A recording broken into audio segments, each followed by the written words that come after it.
မင်္ဂလာပါရှင်ဒီနေ့ဖတ်ပြမယ့်ဇာတ်လမ်းလေးကတော့ကလေးစားတဲ့မိန်းမလို့မြည်ရပါတယ်မြို့ပြနဲ့လှမ်းဝေးလာတဲ့ရွာလေးတွေ့ရမှာပေါ့ညအမောင်တို့ကပို့ပြီးနဲ့ဆိုင်လာနေလေရွာသားတွေဟာသူတို့ရဲ့ပရင်းပေါက်ကိုအသေးပိတ်တကားတွေကိုလည်းအခိုင်အမာဂလန့်နေထိုးထားလေးရှိကြတယ်ဘာကြောင့်လဲဆိုတော့ကောင်းငရံကနေဆင်းသက်လာတဲ့သတ္တဝါဆိုးကြီးတစ်ကောင်ရှိနေလို့ပါပဲအဲ့ဒီသတ္တဝါဟာတဝက်ကလူသားတဝက်ကတော့မိစ္ဆာသတ္တဝါကြီးပေါ့ခုပြောပြမှာကတော့အဲ့ဒီအဖြစ်ပြက်တွေဘလို့ကနေစတင်ခဲ့သလဲဆိုတဲ့အကြောင်းပါအဲ့ဒီရွာကလေးမှာမနှမ်းလို့ခေါ်တဲ့လက်သက်မိန်းမတယောက်ရှိခဲ့ဘူးတယ်ရွာထဲကကိုဝင်ဆောင်မျိုးသမီးတွေကလေးမွေးဖွားတိုင်းသူကပဲကူညီပေးလေရှိတာပေါ့သူမလက်ထက်မှာမွေးဖွားလာတဲ့ကလေးတွေဟာကျန်းကျန်းမာမာနဲ့ပဲကြီးပြင်းလာကြပါတယ်ဒါပေမဲ့ထူးဆန်းတာတစ်ခုကသူမဟာကိုလေးလက်ဝင်ကြီးနဲ့ရွာကနေပျောက်ချင်းမလားပျောက်သွားတာပဲ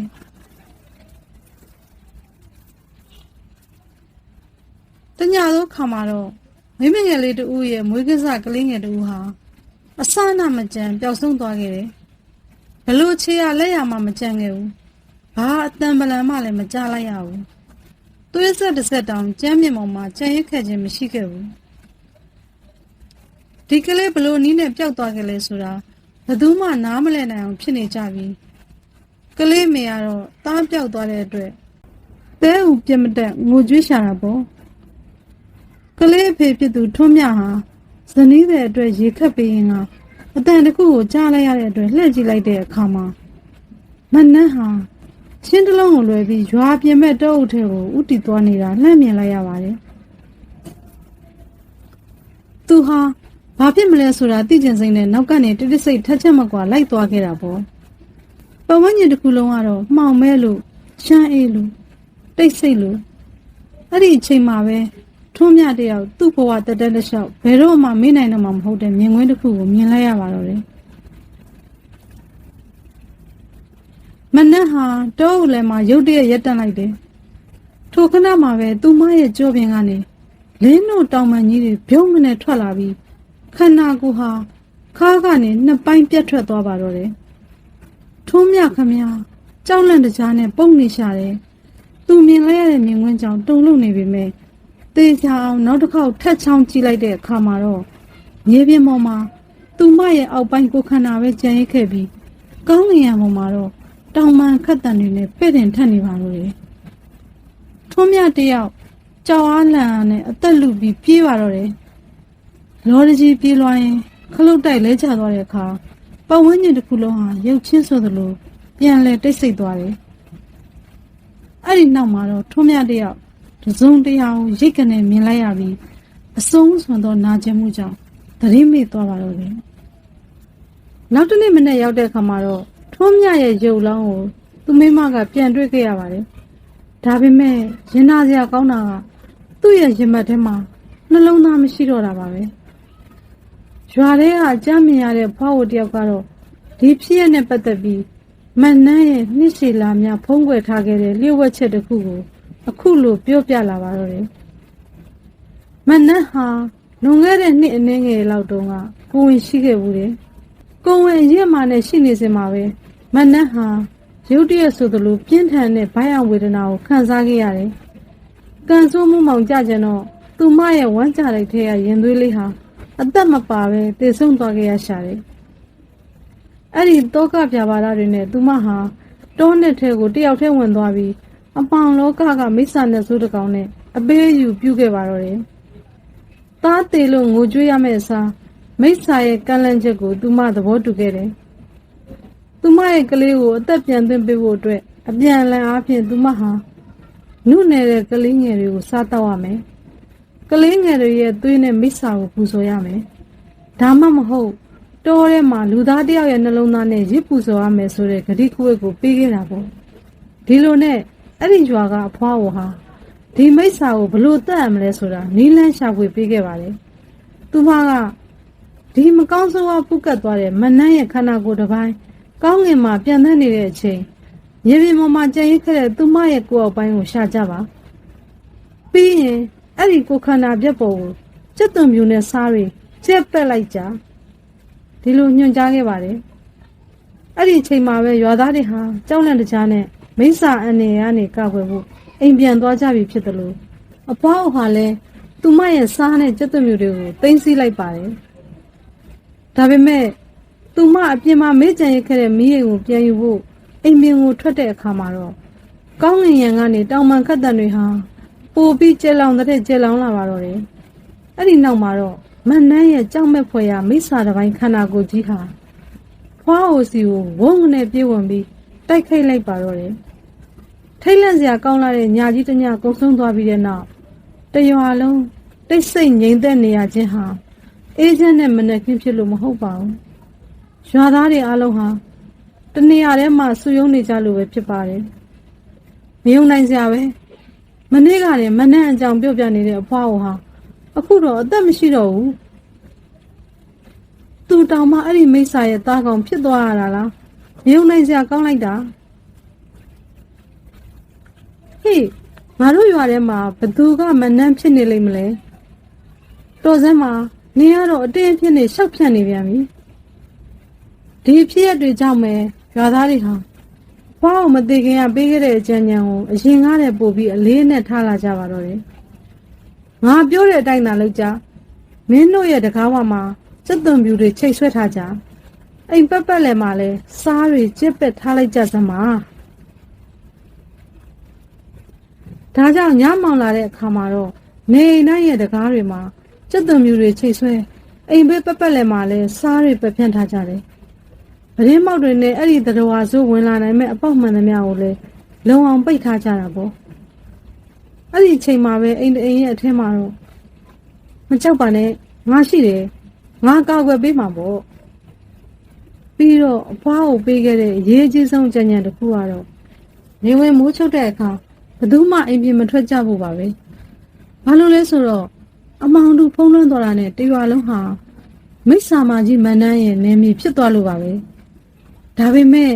အဲ့ဒီအချိန်မှာမိသားစုလေးတစုဟာအိမ်ပြင်မှာကျန်းနေခဲ့ပါသေးတယ်သူတို့ဟာညစာထမင်းမချက်ရသေးလို့ရေခတ်ဖို့အတွက်ရေရင်းကိုသွားနေကြတာပေါ့လေအေးတွေကလည်းတိုက်ခတ်လို့ရင်ထဲမှာလည်းစုံတရားကိုထင့်နေတယ်လို့မျိုးလေးလံမှုကိုခံစားနေရတာကြောင့်အမေဖြစ်သူဟာလောတကြီးနဲ့တုတ်ချစ်တင်းနေရှာပါတယ်အဲ့ဒီအချိန်မှာပဲကောင်းငင်ရံကနေပြင်းထန်လွန်းလာတဲ့တောင်ပန်ခတ်တန်ကြီးကြားလိုက်ရတယ်သူတို့တယောက်ကိုတယောက်ပြောနေဖို့တောင်မလိုတော့ပါဘူးအဲ့ဒါဘာသာလဲဆိုတာသူတို့ကောင်းကောင်းကြီးသိနေကြပြီလေသူတို့တွေအသက်လူပြီးပြေးကြပေမဲ့ကောင်းငင်ကတောင်ပန်ခတ်တန်ကြီးကတော့သူတို့ရဲ့အပေါ်တဲ့တဲ့မှာပိုပြီးကျဲလောင်တဲ့ကျဲလောင်လာပါတော့တယ်ကောင်းငင်ရံမှာတော့အေယာမငှက်ကြီးတစ်ကောင်သူတို့အပေါ်ကနေဝဲပြတ်နေတယ်လို့မျိုးခံစားနေရတာပေါ့နောက်ဆုံးမှာတော့သူတို့ဟာမော်ဒကောနဲ့အိမ်ထဲကိုစိုက်မြက်ကြီးရောက်သွားကြပါတယ်ဘေးကင်းကင်းနဲ့အိမ်ပြန်ရောက်ပြီးဆိုပြီးဝမ်းသာအားရဖြစ်နေကြပေမဲ့ပတ်ဝန်းကျင်ကိုအကဲခတ်ကြည့်လိုက်တဲ့အခါမှာတော့သူတို့ညီကိုနှစ်ယောက်ထဲသာရှိပါတော့တယ်သူတို့ရဲ့အမေဟာပျောက်ဆုံးသွားခဲ့ပါပြီညီကိုနှစ်ယောက်ဟာကြောက်လန့်နဲ့အိမ်ပြင်ကိုပြန်ထွက်ခဲ့ကြတယ်ရေရင်းနာကိုရောက်သွားတဲ့အခါမှာတော့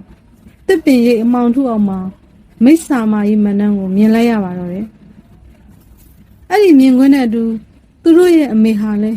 ရင်နစ်စရာကောင်းလောက်အောင်ရရဆက်ဆက်အသက်ခံလိုက်ရရှာပြီပေါ့ညီငယ်လေးကအော်ဟစ်ငိုယိုဖို့လုပ်ပေမဲ့အကိုဖြစ်သူကပါဇက်ကိုအမြန်ပိတ်ပြီးတားလိုက်ရတယ်နောက်တစ်နေ့မှာတော့ရွာသားတွေဟာထုံးစံအတိုင်းပြန်လဲဆူယုံလာကြပြန်ပါတယ်အဲ့ဒီအချိန်မှာပဲငယ်ဆုံးလေးကလူအုပ်ထဲကမျိုးသမီးတယောက်ကိုလက်ညှိုးထိုးပြီးအော်ပြောလိုက်တာကတော့အဲ့ဒီမိန်းမမန်နန်းမနေ့ညကျွန်တော်တို့မြင်လိုက်ရတာသူပဲဘာဖြစ်လို့ငါဖြစ်ရမှာလဲမျိုးသမီးကညင်းဆိုပေမဲ့ရွာသားတွေကြားမှာတော့ဘလို့လို့သူဖြစ်နိုင်မှာလဲမင်းတို့ကြောက်လန့်နဲ့အမြင်မှားတာဖြစ်မှာပါအဲ့ဒီလိုဇဝေဇဝါတွေဖြစ်နေကြပါတယ်အဲ့ဒီမျိုးသမီးဟာအခင်းဖြစ်ပွားရကနေရှက်ရွံ့ဒေါသဖြစ်တယ်လို့မူရနဲ့အမြန်ထွက်ခွာသွားပေမဲ့သူမရဲ့ရင်ထဲမှာတော့အလွန်ရုံမာရက်ဆက်တဲ့ကြံစီတစ်ခုကိုကြံစည်နေပါတော့တယ်အဲ့ဒီညမှာပဲရွာကလေးဟာတဖန်ပြန်ပြီးတိတ်ဆိတ်သွားပြန်ပါတယ်အိမ်ထဲမှာရှိတဲ့ရွာသားတွေကတော့ မနှက်ရဲ့ရန်ကနေကာကွယ်ဖို့အတွက်တိတ်တဆိတ်ပြင်ဆင်နေကြပါတော့တယ်ဒီမိစ္ဆာဆိုးကြီးဟာဘယ်အချိန်မှထပ်ပြီးတိုက်ခိုက်လာအောင်မလဲဆိုတာဘယ်သူမှမသိနိုင်တာကြောင့်ညီကိုနှစ်ယောက်လုံးကတော့အသင့်ပြင်ထားကြတာပေါ့သူတို့ဟာကြောက်ရွံ့နေမဲ့အစားမနှမ်းကိုရရဝဝရင်ဆိုင်မှုဆုံးဖြတ်လိုက်ကြတယ်ထင်းတဲ့အတိုင်းသူတို့နှစ်ယောက်ကိုစားဖို့မနှမ်းရောက်လာခဲ့ပါပြီထွက်လာခဲ့စမ်းငါအိမ်ထဲဝင်လာတာကိုမစောင့်နဲ့တော့သူတို့ဟာအိမ်ထဲကနေပြစ်ထွက်လာကြပြီးမနှမ်းရဲ့ခန္ဓာကိုယ်အောက်ပိုင်းကိုရှာပြီးစားနဲ့ပက်ဖို့တောထဲကိုပြေးခဲ့ကြပါတယ်တောဆက်ကိုရောက်တဲ့အထိမရက်မနာပြေးလွှားရင်အလန့်တခြားနဲ့နှစ်ယောက်ကွဲသွားပါတော့တယ်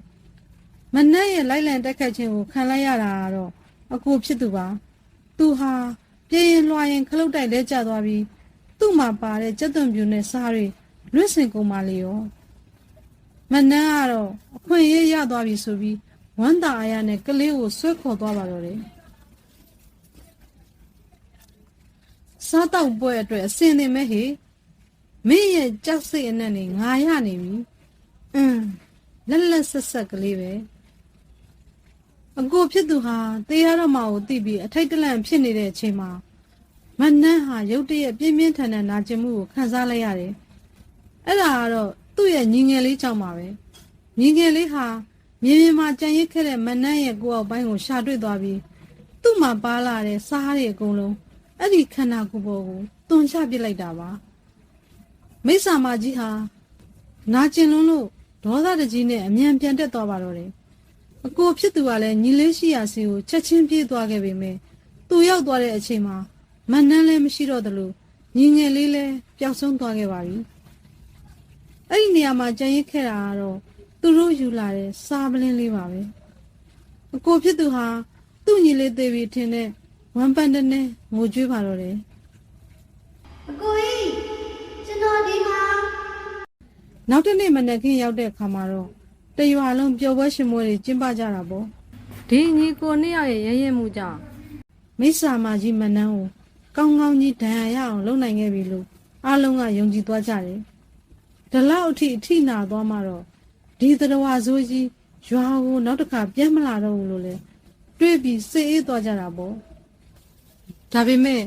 ဝေးလံလာတဲ့တောနဲ့ထဲကမှောင်မဲလွန်းတဲ့ဂူတဂူထဲမှာတော့အရင်ကတည်းပို့ပြီးဒေါသထွက်နေတဲ့မနှမ်းကြီးရှိနေပါသေးတယ်ဒီအတိုင်းတော့ငါအလွတ်မပေးနိုင်ဘူးနင်းတို့အားလုံးကိုတယောက်မကြံငါတက်ပြစ်မယ်